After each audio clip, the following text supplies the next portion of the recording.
ये मैं सत्य कह रहा हूं। गर्भस्थ बालक ने क्या पाप किया था इस जन्म में? गर्भ से ही नेत्रहीन क्यों पैदा हो रहा है? गर्भ से ही मूक बधिर क्यों पैदा हो रहा है? गर्भ के बाहर आया भी छोटा बालक है, खेल खेल में हाथ पैर टूट गया, क्यों? अब जब कर्म का फल आता है तब कह देते हैं कि पूर्व जन्म का कर्म है, उसको भोगना पड़ेगा।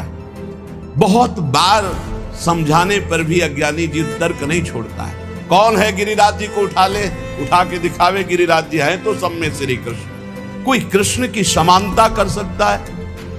ये जो तर्क करने वाले लोग तार्किक हैं, ऐसे लोगों को करोड़ों शत्रुओं के समान मानकर त्याग देना चाहिए।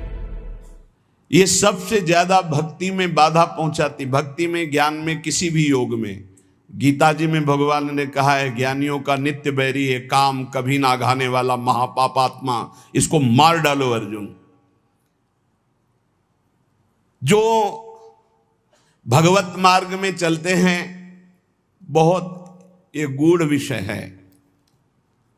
यहां सावधान किया है कि जो लोग रास के महामहिम स्वरूप को ना जान करके और बहुत सी स्त्रियों के साथ तुच्छ व्यवहार करते हैं, इनको घोर नरक की प्राप्ति होती है।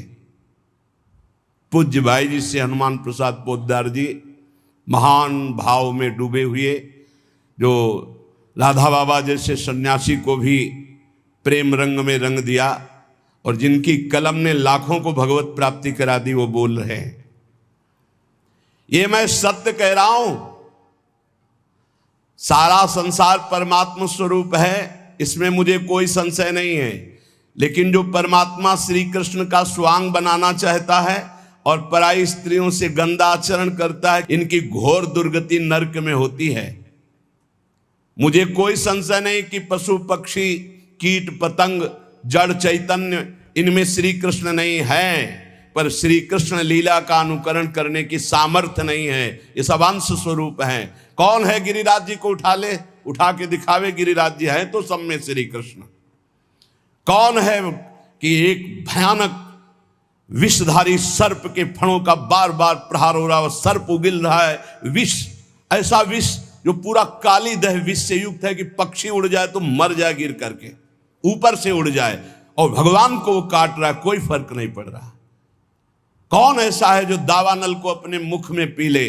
कौन ऐसा है जो 6 दिन का है, 6 कोस का शरीर जिसका, ऐसी पूतना को परम पद प्रदान कर दिया?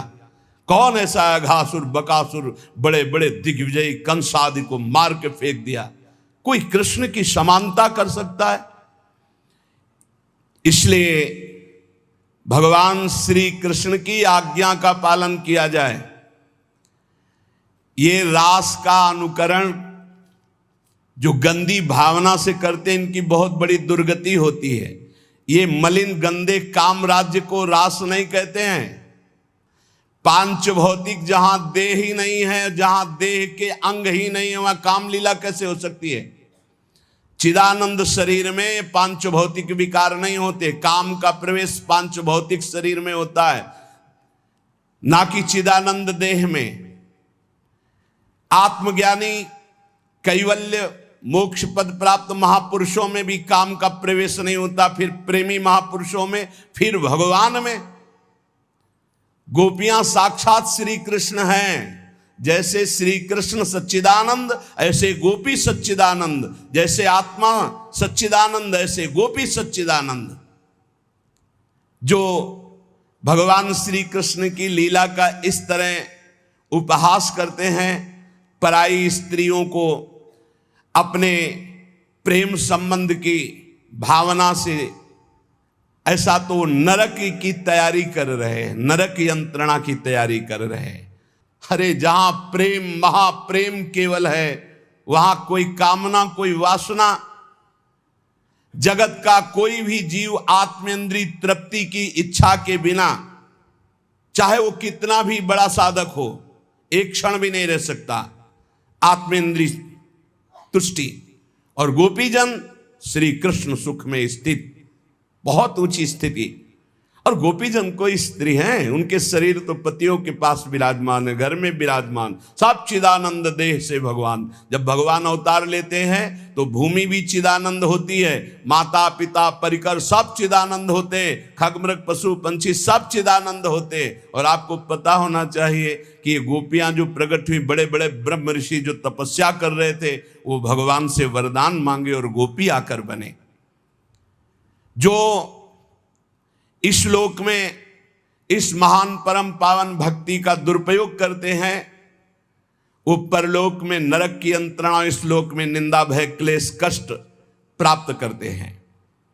शास्त्र में कहा गया है, यस्पीह वा अगम्याम स्त्रियम पुरुषः अगम्यम। बहुत ध्यान से सुनिए ये सूत्र, यस्वी वा अगम्याम स्त्रियम पुरुषः अगम्यम वा पुरुषम योषद विगच्छति तावमुत्र कसया ताड़यन्तस्तिग्मया सूर्म्या लोहमय्या पुरुषमालिंगयन्ति स्त्रियम चा पुरुष रूपया सूर्म्या।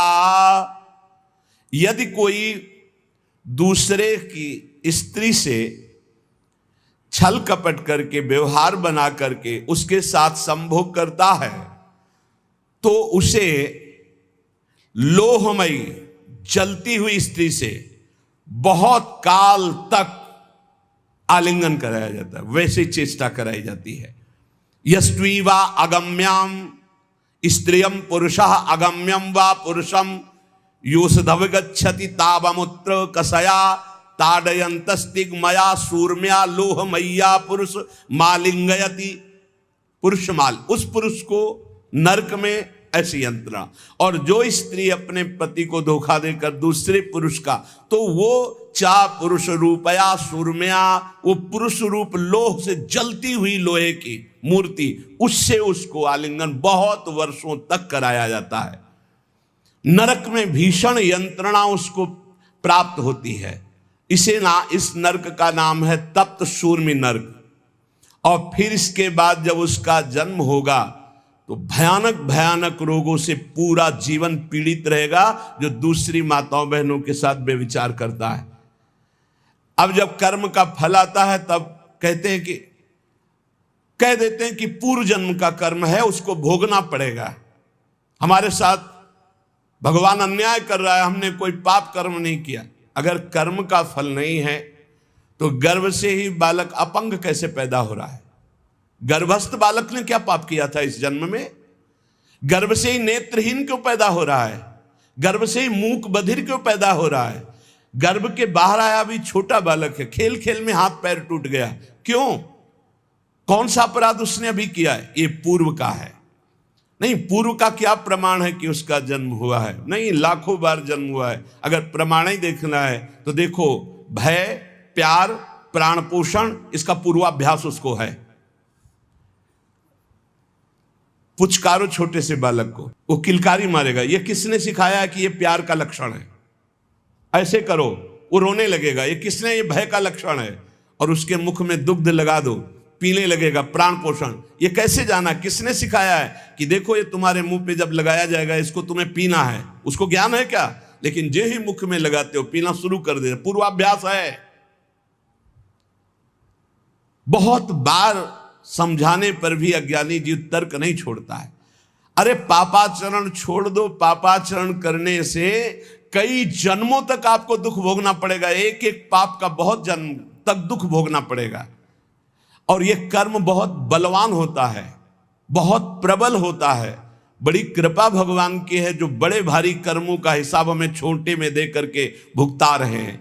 इसलिए उपासक को चाहिए कि भगवान की लीलाओं का गायन करे, ये विश्वास रख करके कि निश्चित हम परम मंगल करने वाला भगवान का नाम गुण कीर्तन है। तुम्हारा मन लगे या ना लगे, भाव बने ना बने, अग्नि को देखो या ना देखो, अग्नि को समझो या ना समझो, अग्नि पे भाव करो ना करो, भूल से चूक से समझ से जबरदस्ती से भी छुआ दी जाए तो तुम्हें जला देगी, क्योंकि उसमें दाहिका शक्ति है। ऐसे ही श्रद्धा से अश्रद्धा से, भूल से, जानकारी से, भाव से, कुभाव से, कैसे भी नाम जप करो, लीला कथा सुनो, तुम्हारा परम उद्धार हो जाएगा, परम मंगल हो जाएगा। भगवान की लीला कथा गान करने से हृदय पवित्र होता है। उनकी लीलाओं का, कुछ लीलाएं जो सहज करुणामयी, उनका तो अनुकरण हो सकता है, सब लीलाओं की सामर्थ्य नहीं। जब बहुत जन्मों के पुण्य एकत्रित होते तब भगवान के प्रेमी संत जनों का संग मिलता है, उसमें भगवत कथा सुनने को मिलती है, सिद्धांत सुनने को मिलते हैं। ये जो तर्क करने वाले लोग तार्किक हैं, ऐसे लोगों को करोड़ों शत्रुओं के समान मानकर त्याग देना चाहिए। ध्यान से सुनिए, जो लोग भगवान के नाम की निंदा करते हैं, धाम की निंदा करते हैं, भगवत लीला की निंदा करते हैं, शास्त्रों की निंदा करते हैं, भक्ति की अवहेलना, ऐसे लोगों का संग त्याग देना चाहिए। जो गृहस्थ में है, संसार में है, संयोग बनता है, भगवान कृपा करते हैं, सत्संग सुनने को मिलता है, लेकिन ऐसे लोग मिल जाए तो उनकी श्रद्धा बहुत कोमल होती है, वो नष्ट हो जाती है। भगवत लीला कथा ही एक ऐसा उपाय है जो हर जीव का परिवर्तन कर देती है। अगर आप सत्संग सुनोगे तो निश्चित आपका परिवर्तन हो जाएगा। जब सत्संग सुनने का समय आवे, अवसर मिले, तो अपने कान बिल्कुल एकाग्र करके लगा देने चाहिए, कोई शब्द नहीं छूटना चाहिए, हर शब्द सुने खूब आनंदित होकर। या तो हम हाथ में माला है इसलिए कि तुम्हारा मन न भगे, और कान सत्संग में है, जहां मन भगने लगे तो बीच में चलाने लगे राधा राधा राधा राधा। और अगर आप एकाग्र श्रोता हैं तो फिर माला की जरूरत नहीं है, एकाग्र दृष्टि वक्ता के मुख पर और निकले हुए शब्द को स्वाति की तरह पान करो। सारी बाधाएं सत्संग नष्ट करने में समर्थ है, सारी बाधाएं अध्यात्म की, व्यवहार की, सब नष्ट हो जाएंगी। सत्संग की धारा जहां अंतर पहुंचती है तो जन्म जन्मांतर के कूड़ा करकट ये सब बहा देती है। कितने ऐसे हजारों लोग हैं जो सत्संग के प्रभाव से अपने जीवन की गंदी बातों का त्याग कर और उत्तम मार्ग में चल पड़े। आग जलाकर भस्म का ढेर छोड़ देती है, पर सत्संग वो बाढ़ है कि राख भी नहीं छोड़ती, सब बहा ले जाती है। अर्थात वासना, कामना, पापाचरण का चिन्ह भी नहीं रह जाता यदि सत्संग रोज सुने और मनन करे तो। श्री कृष्ण का प्रेम साम्राज्य प्राप्त हो जाता है सत्संगी को। जहां श्रोता के मन में वक्ता की परीक्षा लेने की बात आती है, ये देखे चल के कैसा ज्ञान है इनको, तर्क करने की बात आती, विवाद करने की बात आती, उन श्रोताओं को विशेष लाभ नहीं मिलता। जो केवल रस पीने की इच्छा, क्या भगवत चर्चा का रस है, आहा आनंद, आज तो सौभाग्य हो गया कि हमें सत्संग सुनने को मिला। ये परिवार, रुपया, पैसा, नाना प्रकार की भोग सामग्री, पद तो सबको मिल रहे हैं, पापियों के पास भी है। सुतदाराधन लक्ष्मी पापियों के घर हो, संत समागम हरि कथा तुलसी दुर्लभ दोय। कथा ये भगवान की ऐसी महामहिमामयी है कि सुनने मात्र से भगवत प्राप्ति करा देती है। देखो, बड़े याज्ञिक और विद्वान हैं, वेदज्ञ हैं मथुरा के ब्राह्मण, लेकिन इनको भगवत दर्शन नहीं हुआ। और उनकी पत्नियां केवल भगवत चर्चा सुनती हैं, वृंदावन से मालिनी पुष्प लेके जाते। आज ठाकुर जी ने ऐसा श्रृंगार किया था, आज लाल बिहारी ने उस असुर का वध किया। सुन सुन करके इतनी प्रबल लालसा जागृत हुई कि वो भोग लेकर के सीधे भगवान को पवाया और दर्शन प्राप्त किया। रत्नावती जी ने और कभी कोई साधना नहीं की थी, केवल दासी ने भगवत चर्चा सुनाई। तो भगवत चर्चा सुनते सुनते ऐसी महान की भक्त भूप उनको कहा श्री नाभाजी ने। ये अंतरंग लीला में प्रवेश, जब बाहर सुनते सुनते तो अंतरंग लीला में सीधे प्रवेश सत्संग करा देता है। भगवान की लीला कथा ऐसी है कि अगर कानों में शब्द पहुंच जाए तो पाप और ताप दोनों का नाश कर देती है। पर जो श्री कृष्ण के भक्त हैं, प्रेमी हैं, उन्हीं के मुख से सुनने पर यह परिवर्तन होता है, अन्यथा नहीं। यहां पूज्य भाई जी महाराज कह रहे कि ऐसा लीला कथा का प्रभाव कि सीधे भगवत प्राप्ति।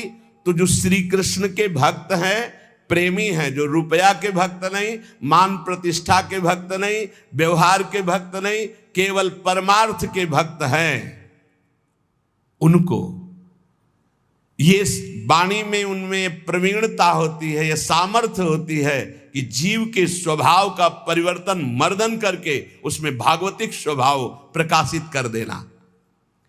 जब कोई श्री कृष्ण भक्त, श्री कृष्ण प्रेमी भगवत चर्चा करता है तो अहोभाग्य, बड़ा सौभाग्य उसका जिसको सुनने को मिलता है।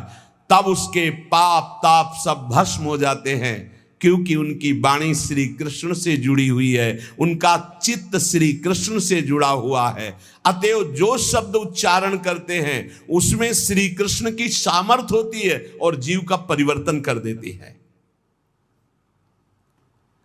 ज्ञान योग से भगवान को ब्रह्म समझकर भजने वाले संसार से मुक्त होना चाहते हैं। अष्टांग योग वाले समाधि में स्थित होकर परमात्मा की दिव्य सिद्धियां और ज्योति दर्शन पाना चाहते हैं। ऐश्वर्य ज्ञान युक्त भक्त लोग सामीप्य, सायुज्य आदि मोक्ष चाहते हैं। ये सब आत्महित चाहते हैं। लेकिन सत्संगी श्री कृष्ण प्रेम चाहता है। इसीलिए कहा, तात स्वर्ग अपवर्ग सुख धरी तुलाए कंग, तूल न ताय सकल मिल जो सुख लव सत्संग। सत्संग सीधे भगवत प्रेम, सत्संगी सीधे भगवत प्रेम चाहता है। श्री कृष्ण के साथ, प्रभु के साथ ममता हो जाना, ये सबसे बड़ी बात है। और उस ममता का स्वरूप प्राण वल्लभ श्री कृष्ण, प्राण वल्लभ, प्राणों से भी अधिक प्रीतम हमारे प्यारे हैं। प्राण देना पड़े तो ऐसे पुष्प की तरह दे दे। अपने सारे सुखों को भूलकर अपने प्यारे के सुख में मगन होना, इसे प्रेम कहते हैं। ढूंढो अपने हृदय में कहां प्रेम है। या अपने सुख के लिए प्यारे से प्यार करना कि मुझे सुख मिलता है, लेकिन प्यारे के सुख के लिए अपने सारे सुखों को भूलकर, ये अनुराग है। अपने सुख दुख की परवाह नहीं, प्यारे की इच्छा में इच्छा मिलाकर उनकी आज्ञा पालन करना। ये दुष्ट स्वभाव वाले नहीं समझेंगे ये बात। उनको अपनी वासनाओं की पूर्ति चाहिए, अपनी इच्छा की पूर्ति चाहिए, नहीं समझेंगे। सत्संग का रंग जब चढ़ेगा तो अपने सुख दुख की परवाह भूलकर अपने प्यारे की आज्ञा में चलना, प्यारे की इच्छा पूर्ति करने की भावना रखना, भगवान की कृपा से हो जाएगा। ये ऐसा भाव हो जाएगा। है दुर्लभ, बड़ा कठिन भाव है। सुसुख वांछा का त्याग करके तत्सुख, पर कृपा शक्ति में इतना महान बल है कि जितनी भगवान की शक्तियां वो सब कृपा शक्ति का अनुसरण करती है। भाई जी महाराज कह, इसलिए तुम हर समय कृपा मनाओ कि मेरे ऊपर लाडली जी की बहुत कृपा है। जो कृपा शक्ति का आश्रय ले लेता तो कृपा शक्ति का अनुसरण भगवान की अनंत शक्तियां करती है। यहां तक कि कृपा शक्ति इतनी बलवान है कि भगवान को भी अधीन करवा देती है। कृपा से ही इतनी कृपा है कि भगवान को भी अधीन करा देती है।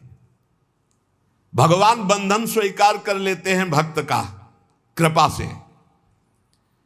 इसलिए भगवान की जितनी कृपा मनाते रहोगे उतना ही आपको अनुभव होता रहेगा कि आपकी अध्यात्म उन्नति हो रही। बहुत बड़ा ये शब्द है कृपा। इसका परिचय साधना में, जब अहम ग्रह साधना थी तब परिचय नहीं था।